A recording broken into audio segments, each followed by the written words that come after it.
नमस्कार, आप देख रहे हैं दैनिक दिल्ली न्यूज और मैं हूं आपके साथ मानवी ठाकुर। शुरुआत करते हैं आज की खास खबरों से।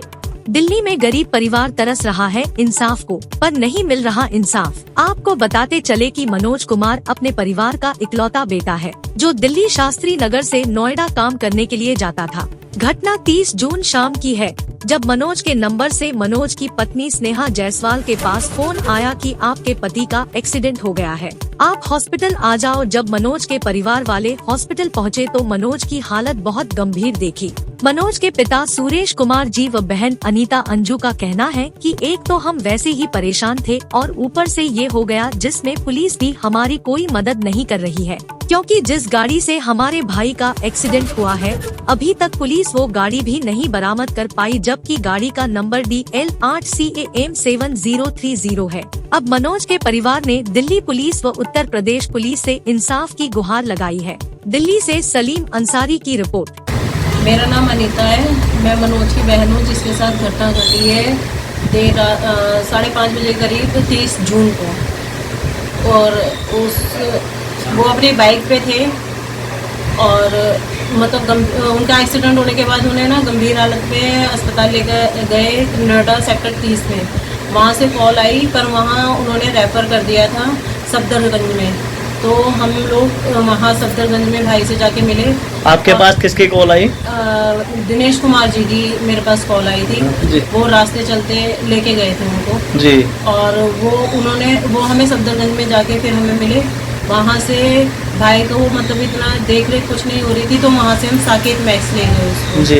वहाँ पर डॉक्टर ने उसको ब्रेन हेमरेज बताया CT करने के बाद, जिसमें कि उसको ऑपरेशन हुआ देर रात तक 12 बजे से लेके कम से कम 4 बजे तक सुबह उसका सर का ऑपरेशन हुआ और वो आज भी गंभीर हालत में है।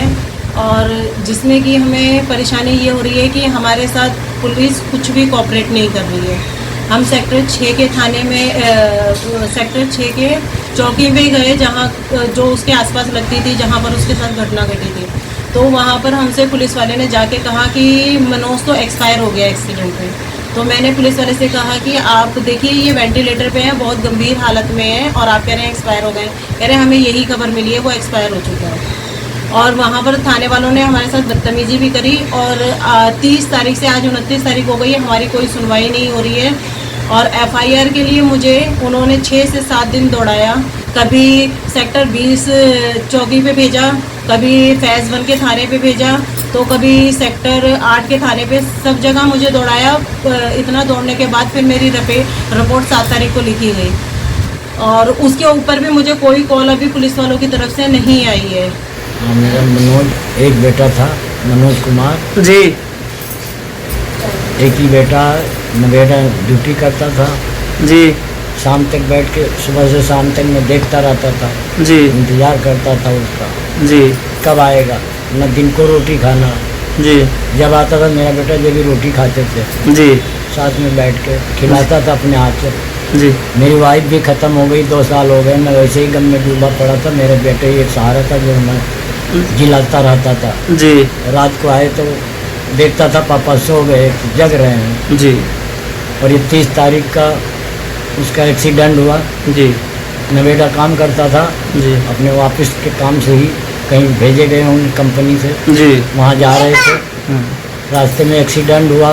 क्या हुआ ये भी मुझे नहीं पता। पुलिस वालों ने कुछ बताया भी नहीं जी। सेक्टर 6 में एक्सीडेंट हुआ, सेक्टर 6 में चौकी है, मैं भी वहाँ गया जी। पुलिस वालों ने सही बोले नहीं, कह रहे 2 मनोज का एक्सीडेंट हुआ है जी, एक ख़त्म हो गया। अच्छा, 2 मनोज का एक्सीडेंट हुआ था? हाँ, उस दिन वो पुलिस वालों ने यही कहा। अच्छा। पहले उन्होंने कहा ख़त्म हो गए, फिर जब दिखाया कि वेंटिलेटर पे हैं जी, तो उन्होंने कहा कि मतलब 2 मनोज का एक्सीडेंट हुआ है जी। उन्होंने साफ बताया नहीं कुछ। फिर नंबर 1 में गए जी, थाना तो में। अब आप क्या चाहते हैं? अब हम चाहते हैं मेरे बेटे का ये पता लगे कि उसके साथ हुआ क्या जी।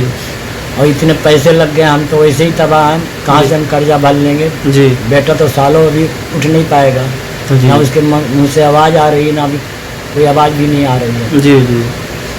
तो इसलिए पता उनका लगना ज़रूरी है। ठीक है।